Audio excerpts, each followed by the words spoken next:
안녕하세요, 부산 포세이돈입니다. 오늘은 아마도 쫄깃할 만한 이야기 들고 나왔습니다. 요즘 핫한 투자 자원하면 바로 금 아닐까 싶습니다. 이 금 값이 사상 최고 값을 뚫었다. 그리고 이것이 지금 과연 어떻게 될 것인가, 지금 투자해도 되는지, 이런 거에 대해서 한번 알아보도록 하겠습니다.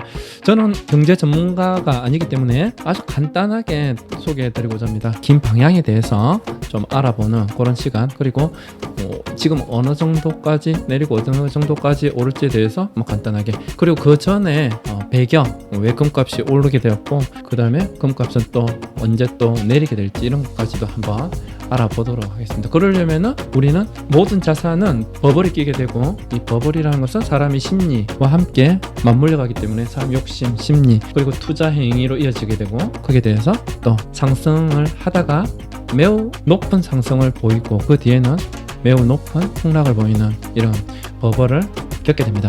바로 이 버블을 한번 먼저 알아야지 금값을 이해할 수 있기 때문에, 먼저 튤립 버블, 경제 버블 중에서 최초의 버블로 알려져 있는 이 튤립 버블에 대해서 한번 알아보도록 하겠습니다.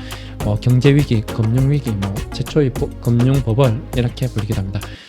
네덜란드에서 일어났던 일이고요. 경제 중심지인 네덜란드가 되었는데, 이것을 알기 위해서는 대항해 시대 대로 거슬러 올라가야 됩니다. 바로 식민지 통치를 하던 에스파냐, 포르투갈과 스페인이 식민지 통치를 하던 그 시점인데요. 스페인이 특히 대항해 시대를 통해서 막대한 이익을 추구하고 있을 때, 바로 스페인이나 포르투갈의 앞에 있는 이 영해를 갖다가 지나지 않을 수가 없죠. 이 세우타 해협을 지나야 되는, 특히 이 안에 있는 유럽의 나라에서는 안 빠져나갈 수가 없는데, 여기에서 세금을 매기기 시작합니다.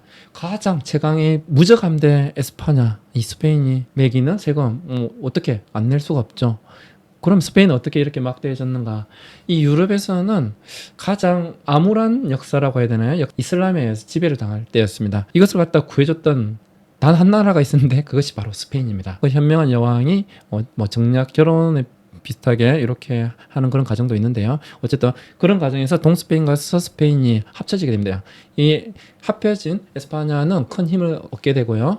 그리고 난 뒤에 이슬람 세력을 몰아내게 됩니다. 이슬람 세력이 몰아내고 나니까 유럽은 상당히 좋아했겠지만, 또 여기에 대한 세금을 또 스페인에 내야 되는 그런 상황이 또 되게 되죠. 그래서 스페인은 유럽과의 마찰이 좀 많았습니다. 그리고 이러한 마찰의 화약고를 터뜨린 나라가 있었는데요. 바로 네덜란드입니다. 이 네덜란드는 재밌는 나라인데요. 상인의 나라라고 불리는데 왕이 없어요. 왕이 당시에 없었는데, 왕까지 선출하지 않았던, 왜? 왕에게 내는 세금조차 아깝기 때문에 자기들은 돈을 벌어야 되는데, 재밌는 나라죠. 그리고 상업이 상당히 발달한 나라였고요. 그리고 이러한 나라가 25%의 재정을 스페인에 내고 있다. 이거는 용납할 수 없는 일이 되었죠. 그래서 네덜란드는 늘 불만을 가지고 있다가 결국에는 묘한 결정을 하게 됩니다. 바로 자기 자신은 왕이 없기 때문에, 군대도 없고, 그렇기 때문에 스페인하고 맞설 수 있는 힘이 없기 때문에, 그럴 수 있을 만한, 그 당시는 그럴 수 있을 만한 나라가 없었지만, 그래도 가능할 만한 이 해상 무역을 할 수 있게끔 해줄 수 있는 나라를 찾아보게 되죠. 그리고 해상 무역하면 바로 배가 필요하죠. 이 군함, 이런 것들이 좀 발달한 나라가 바로 옆에 있는 영국이었습니다. 그래서 엘자베스 1세를 찾아가게 되고, 재정적인 지원을 하게 되고, 서로 사이가 상당히 좋아지게 됩니다. 이 당시에 스페인은 어땠느냐면, 거의 독불영웅 같은 800년간의 이슬람 세력을 무너뜨리고, 이때 모든 유대인을 추방하게 되는 이런 시점이 오게 됩니다. 정치적인 이유로. 그리고 그 수가 12에서 15만 명에 추정된다고 하는데, 유대인 하면 우리가 잘 알고 있는, 유대인은 금을 좋아하는, 아주 늘 나라가 없었지만 경제적으로 수완이 뛰어났던 그런 민족이잖아요. 그래서 금을 갖다가 상당히 좋아했고, 돈을 대환해주는 이러한, 그 당시 유럽들이 싫어했던 직종을 갖다가 마다하지 않고 가지고, 이로 인해서 경제적인 효과를 크게 얻었던 민족이 바로 유대인인데요. 이 유대인들을 다 쫓아 보내고 나니까 스페인은 아주 이제 경제적으로 위기가 오게 됩니다. 그런데 이것이 네덜란드는 아주 큰 행운이 돼요. 이때에 많은 유대인들이 땅이 없으니까 결국에는 네덜란드가 아주 척박한 땅으로 유명하잖아요. 바다, 습지, 그 다음에 바닷물이 육지 위로 올라오는 그런 땅이 많은 그런 곳인데, 그 사람들이 살 수 없으니까 왕조차도 그런 땅들은 버리고, 국가가 가지지 못하고, 귀족들도 가지지 못하고, 그냥 놀려놓은 땅들, 이런 축축한 땅들이 많았는데, 이것을 갖다가 유대인들이 들어와서 개척하게 됩니다. 개간에게도 개척되고, 거기에서 유대인들이 살게 되는데, 그럼으로써 갑자기 네덜란드에는 유대인의 많은 유입이 시작되게 됩니다. 그런데 여기에 이제 스페인은 1차 위기를 겪게 되고 이 재정에서 1차 파산을 하게 됩니다. 재미있죠? 국가가 파산을 한다? 가장 1위인 국가가 네 아무래도 많은 나라들하고 트러블이 있고 전쟁이 있고 그 다음에 많은 사치가 있을 거고 이러한 것 때문에 급속하게 국가 재정이 악화되었고 이것을 가지고 다시 이제 일으키기 위해서 프랑스와 오랜 전투가 있었는데 이것을 휴전하게 되고 종속 국가들한테 세금을 늘리게 됩니다. 그러면서 다시 이제 예전 힘을 되찾으려고 했으나 네덜란드가 영국과 사이가 좋았잖아요. 잉글랜드와 함께 반란을 일으키게 됩니다. 네덜란드가 사실은 반란을 일으켰죠. 근데 스페인은 또 이 전쟁에서 많은 돈을 갖다가 지출하게 되고요. 그런데 이때 다시 또 2차 파산을 하게 됩니다. 근데 이것을 또 신이 도왔는지 아직 해가 지지 않았는지 스페인에서는 식민지에서 많은 온갖 금이 발견되게 됩니다. 그때 유럽 전체 은의 3배에 달하고 16세기 세계금의 83% 차지할 정도였다고 하니까요. 엄청난 은광이 발견된 거죠.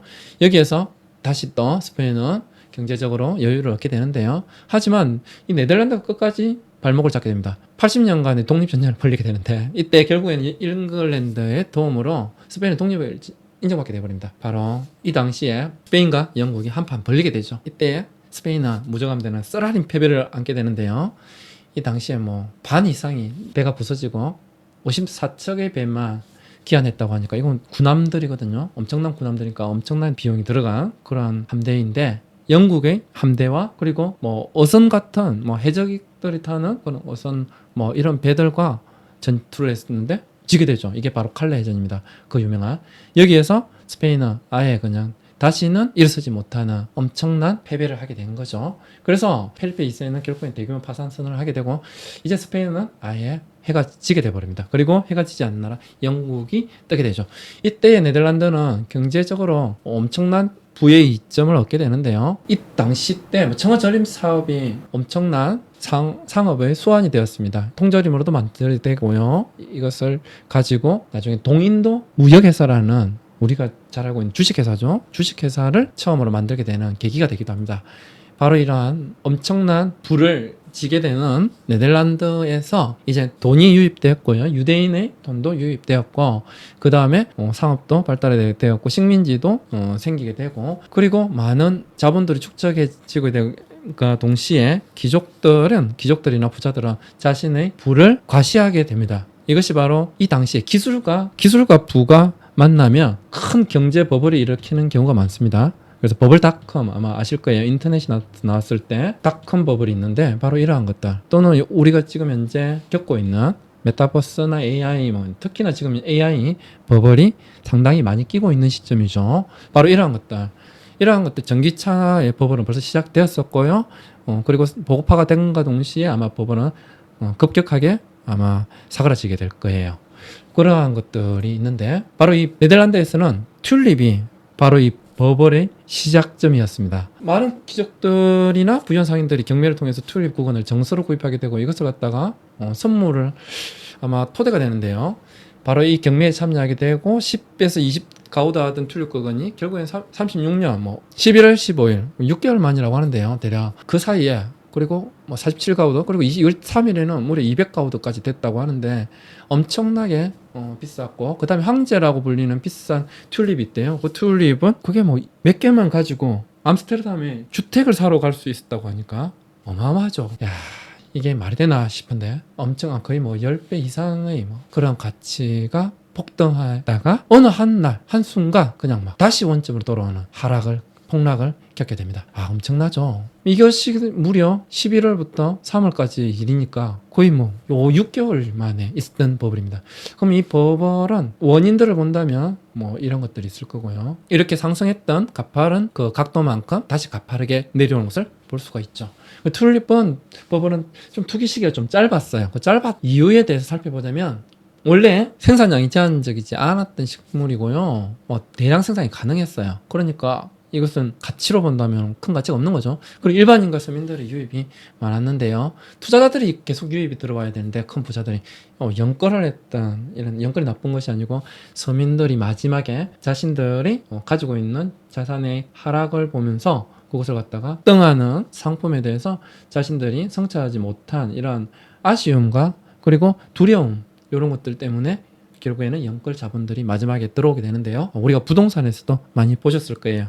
연끌 자금이 들어온다고 하면 이것은 폭락할 수 있는 징조라고 보시면 됩니다. 그런데 어쨌든 아쉽죠. 안타깝고요. 그러한 서민들이 유입했다는 거. 그리고 본래의 투자 목적이 이탈되었죠. 이거는 이 본래의 투자는 이 튤립에 대한 투자인데 이것이 나중에는 부유층을 구분하는 그러한 척도로 사용되었죠.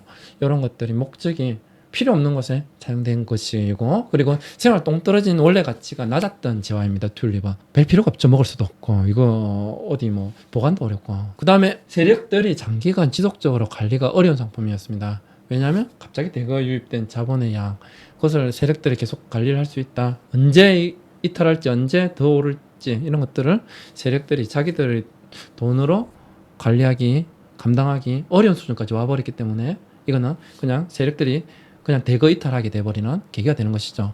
바로 이런 버블을 살펴보았는데요. 이것을 바탕으로 해서 우리나라의 코스피 추이를 한번 볼게요. 이거는 이 그래프는 2003년부터 2008년까지의 코스피 추이입니다. 우리가 일반적으로 오랫동안의 긴 시간 동안의 경제 지표를 볼 때 그 차트를 분석할 때 많이 사용하는 것이 바로 엘리엇 파동입니다. 엘리엇 파동은 상승기가 1파, 2파, 3파를 맞이하게 되는데요. 뭐 여기에 대한 규칙들은 여러 개가 있지만은 그런 것들은 놓아두고 일단 1파, 2파, 3파를 상승을 맞이하게 되고 3파에서는 높은 하락을 겪게 됩니다. 그리고 난 뒤에 다시 높은 상승을 일으키는 이 점이 오는데요. 이거 쌍고점이라고 할 수 있는데 이 쌍고점을 희한하게 만들고 나면 다시 높은 하락을 보입니다. 그리고 여기서 다시 한번 또 올라가는 듯한 형태를 취하나 다시 아주 높은 하락을 보이게 되죠. 그래서 올라왔던 상승폭만큼이나 높은 하락폭을 보이는 것이 바로 버블입니다. 그런데 요 상승에서 보여질 때 하락을 분명히 했는데 다시 상승이 나타난다? 이 부분이 조금 이해하기 어려운 부분인데요. 저는 이렇게 해석을 했습니다. 세력들이 많이 매매를 하고 이제는 빠져나가려고 할 때 여기에서 계속 던진다면 자기들은 너무 물량이 많기 때문에 이것을 계속 낮은 가격에서 팔아야 됩니다. 하지만 세력들이 바보가 아니죠. 그렇기 때문에 다시 상승하는 패턴을 보이게 하고 많은 연끌 세력들, 아직 기대감이 있는 이러한 연끌 세력들을 많이 다시 또 대거 유입시키게 되죠. 그리고 난 뒤에 호재를 소식이나 이런 것들을 많이 퍼뜨리게 되고 이것이 상승하게 됐을 때 다시 쌍고점을 이루는 것을 확인하고 이때부터 다시 하락시키게 됩니다. 만약에 이게 올라갈 때도 많이 팔았을 거예요. 세력은 워낙 많기 때문에 수량이. 그리고 내려갈 때 팔고요. 그리고 만약에 이때 다시 다 못 팔았다면 다시 한 번 더 상승을 시킬 거예요. 상승을 시키고 또 파는 그러한 패턴을 보이게 돼요. 그래서 아마 세력들은 이 단가가 한 이점에서 모두 다 팔게 되는 거죠. 아주 높은 자기들은 수익력을 얻게 되었죠. 그리고 난 뒤에 하락을 겪게 됩니다. 이거는 이제 다시 상승하기는 상당히 오랜 시간이 걸립니다. 지금도 보면 하락했다가 다시 또 하락했다, 다시 하락했다, 뭐 이런 점들을 보이는데요. 이것도 짧은 시간이 아니죠. 그리고 파동 분석해 보면 지수로 한번 살펴보면 이런 것들을 쌍고점이 오는 부분을 보이는 것을 볼 수 있고요. 이 쌍고점이 7월 25일부터 10월 11일 거의 3달간의 기간 동안 이루어진 2달, 3달 정도. 그리고 가격이 조금 더 차이가 나고 내려오는 것을 볼 수 있습니다. 자, 그리고 2020년에서 22년의 차트를 보면 1파, 2파, 3파를 보이고 하락하는 모습 또 보여주고 있죠. 여기는 헤드 앤 숄더의 모습까지 보여주는 그런 하락세를 보여주고 있는데요. 이것은 예전에 한번 제가 예측해봤던 헤드 앤 숄더라고 예측해봤던 차트이기도 합니다.